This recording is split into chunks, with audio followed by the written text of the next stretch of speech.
Hoy traemos en Al Habla Com un nuevo espacio de la mano del doctor José Luis Guijarro, un eminente endocrino que la semana pasada nos dejó con muy buen sabor de boca por sus consejos, pero por espacio de tiempo pues no pudimos alargarlo lo que deseábamos. Volvemos hoy con el tema y lo ampliamos de forma coloquial, que según ustedes nos dicen es como les gusta que hablen los médicos, pues de forma coloquial y próxima les dejamos con un tema que nos afecta a todos o nos puede afectar a todos: la obesidad y sus riesgos.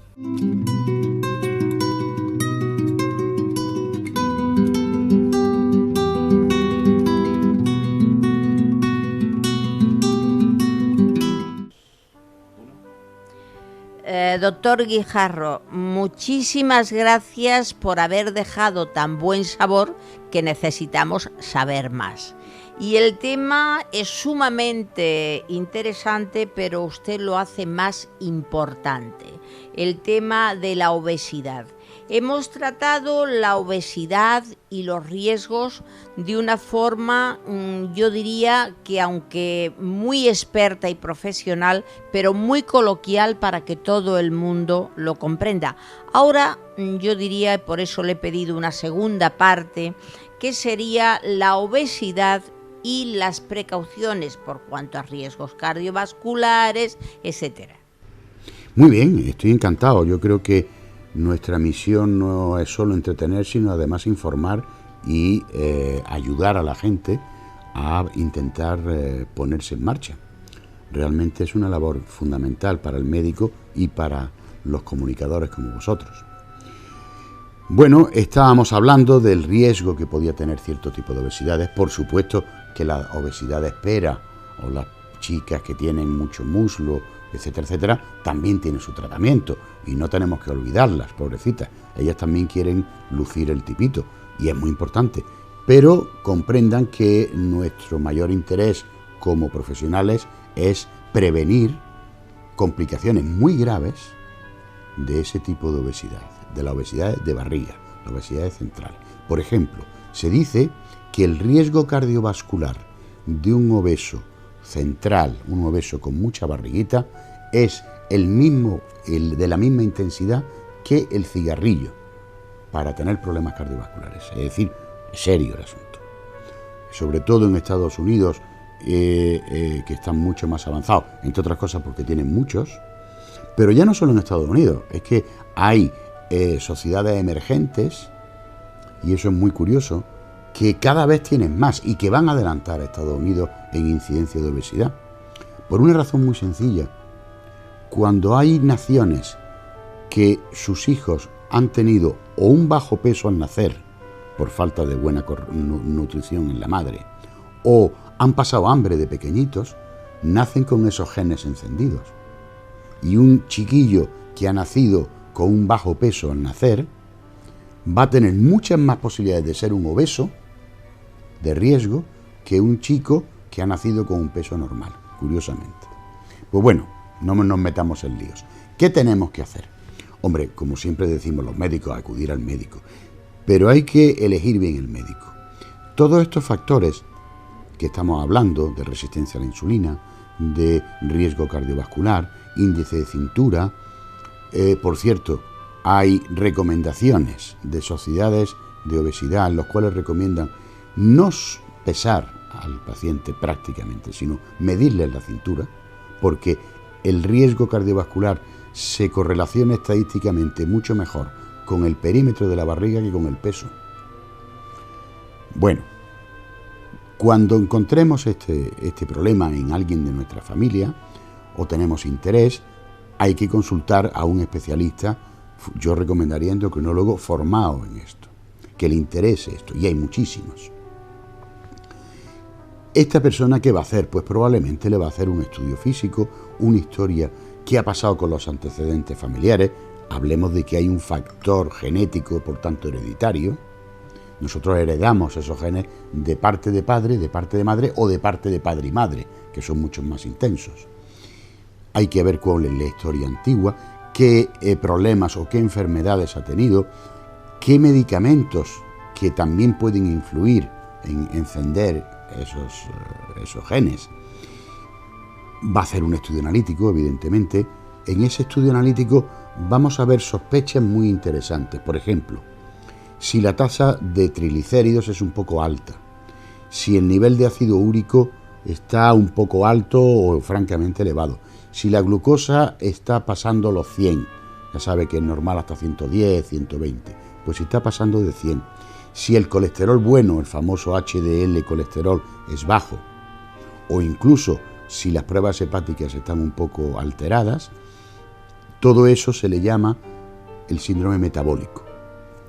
Esas personas que tienen síndrome metabólico, su solución no es solo corregir los triglicéridos con la pastillita o quitarle el alcohol para el hígado, que muchas más.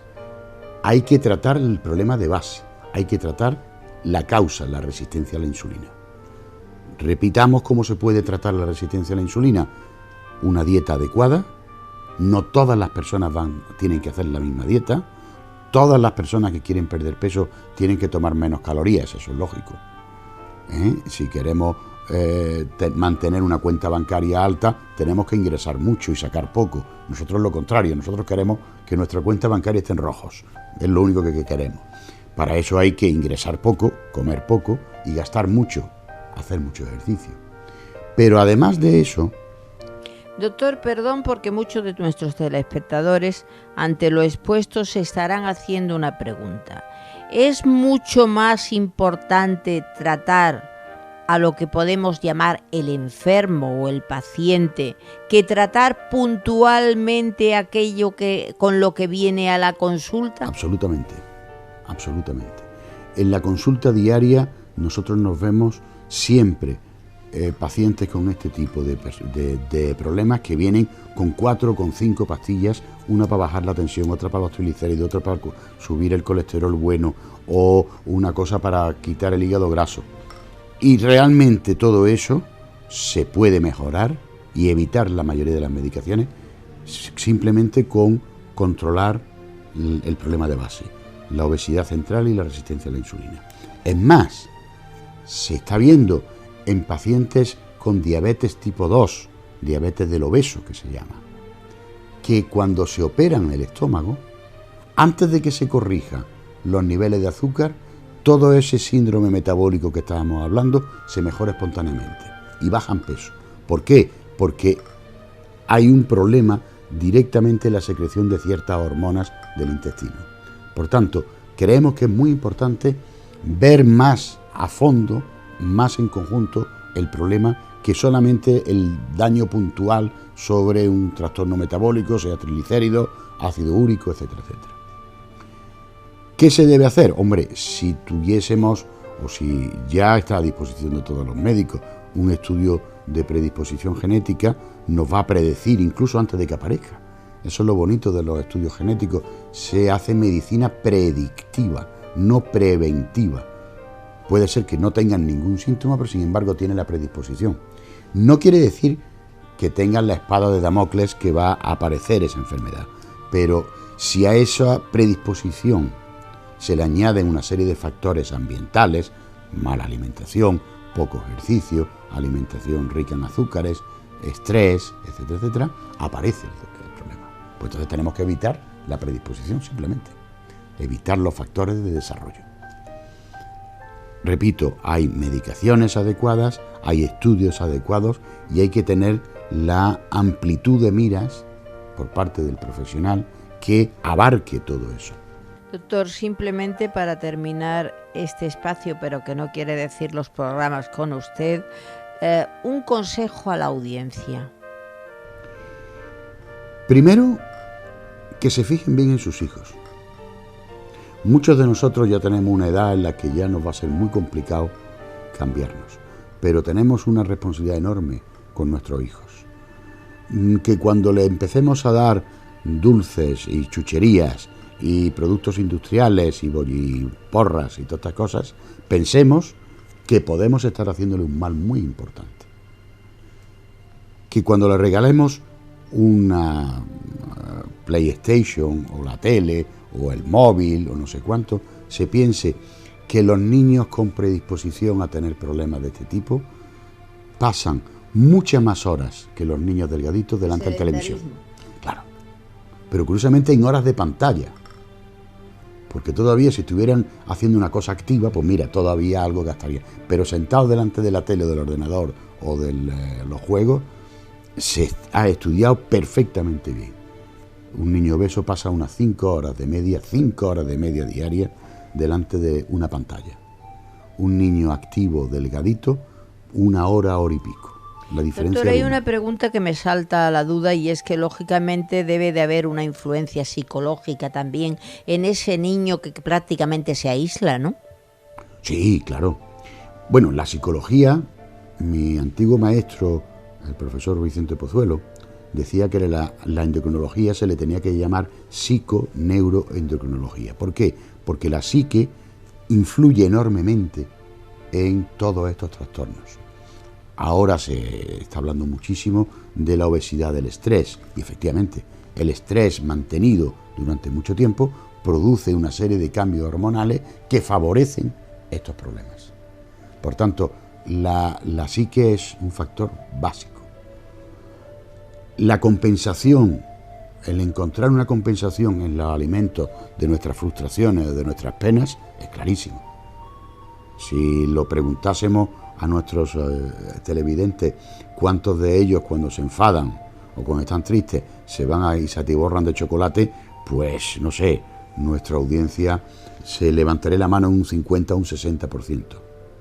¿Por qué? Realmente, bueno, tiene una serie de explicaciones bioquímicas, pero la más fácil es la compensación. Porque cuando chicos, nuestra madre para callarnos nos daba un trozo de pan. Y nos callábamos, claro que nos callábamos si nos gustaba, y si no un bollicao, con perdón. Entonces, eso es importante. Hay que controlar la psique o hay que ayudar a la psique.